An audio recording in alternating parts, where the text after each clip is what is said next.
Welcome back mga katutok at welcome dito sa ating YouTube channel mga katutok. Kung spearfishing po ang hanap ng mga katutok ay nasa tamang channel ka. Ayun mga katutok, kumusta? So ngayon na lang ulit tayo nakapag-upload gawa ng sunod-sunod nga yung sama ng panahon at laging malabo dito sa amin mga katutok. At nandito nga tayo ngayon sa dagat mga katutok. So, bali umana tayo ng umaga. So subok tayo kasi wala na tayo ulam sa bahay. Ilang araw na tayong hindi nakapag-ulam ng isda. Yan, susubok kami ngayon. Yan, so bali inaantay lang namin na lumaki yung dagat kasi malaki yung hibas mga katutok at may kalabuan pa yung tubig. So ay ito, nagdala tayo ng flashlight sa camera. Isilipin natin yung mga malalaking bato baka sakaling mayroong lamang mga isda. Iilawan natin gawa ng madilim yung ilalim.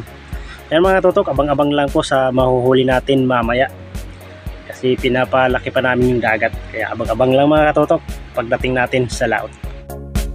At yan nga mga katutok, palusong na nga kami ni Papa at ito yung tubig kulay tsokolate.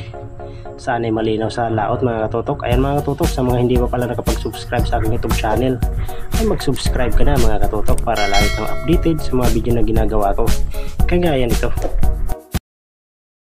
At dito nga mga katutok ay nandito na nga tayo sa laot at itong batong na malaki na ito mga katutok ay mayroong isda dito na pumasok kaya sinubukan kong silipin. Ayan mga katutok, sisid na tayo at hanapin natin yung isda na pumasok. Napakalaking alatan yun mga katutok o sweet lips.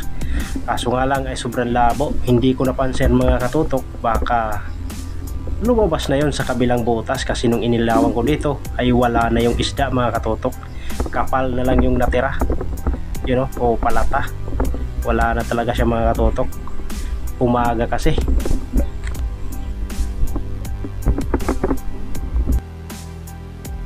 At dito nga mga katutok, sa dive natin na ito ay pinatos ko na itong parangan o muong kung tawagin sa Bisaya mga katutok. Kaso nga lang hindi natin tinamaan.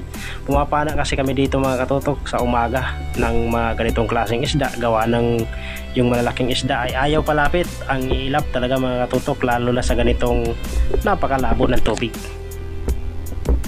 At dito nga mga katutok, sa malapad na table corals na ito ay nakapana tayo ng malaking kulambutan. Hindi natin nabidyohan sa pagpana gawa ng ang ilap niya mga katutok tatagos na sana dun sa kabila, kaya hindi ko na lang na-play yung camera. Nung natinamaan na yung kulambutan mga katutok ay saka ko na nabidyohan. So yung mga katutok, nakadalay tayo ng malaking kulambutan. Pang adobo na ito mga katutok. Ayos, kahit pa paano ay makakapang-ulam na tayo ng kulambutan mga katutok. Yun ngayong pagliwanag ng buwan mga katutok, susubo kami mamamana ng gabi dahil season ngayon ng kulambutan dito sa amin. Baka sakaling nagdagsaan na naman yung maraming kulambutan at maka-income naman tayo ng malaki-laki mga katutok. Ito lang kasi yung inaasahan namin dito mga katutok, itong kulambutan kasi 120 yung kilo dito sa amin. Aywan ko lang sa inyong lugar mga katutok kung magkano ang kulambutan.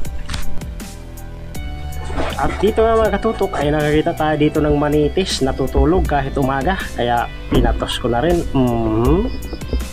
Sapol, ganda ng pagkakatawa mga katutok, gitik na gitik. Ayan, pang ulam na ito. So bali mga katutok, marami na pala tayong nahuling isda, di nga lang tayo nakapag-video ng maayos gawa ng naghahang yung ating camera, hindi ganong nagpe-play. Natambay kasi ng ilang araw yung camera natin mga katutok kaya naghahang. Yun pang ulam na manitis. Ayan po mga katutok, pa-uwi na kami. Hindi tayo nakapag-video ng maayos gawa ng naghang yung ating camera. Matagal na kasing hindi nagamit mga katutok kaya naghang. Ayos naman at nakahuli pa rin tayo ng pang-ulam. Ulam natin ngayong gabi. Mga katutok, so doon ko lang ipapakita yung mga huli ko sa bahay. Maganda-ganda sana yung huli natin, kaso yun nga, naghang. Mga katutok, abang-abang lang po sa bahay pag uwi ko. Mga katutok, nandito na tayo sa bahay. Ito yung ating naging huli sa araw na ito. Kiluhin natin yung ating kulambutan.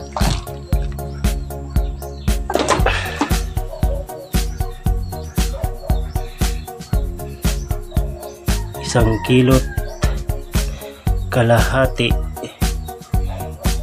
Pwede na. Ulam na yan mga katutok.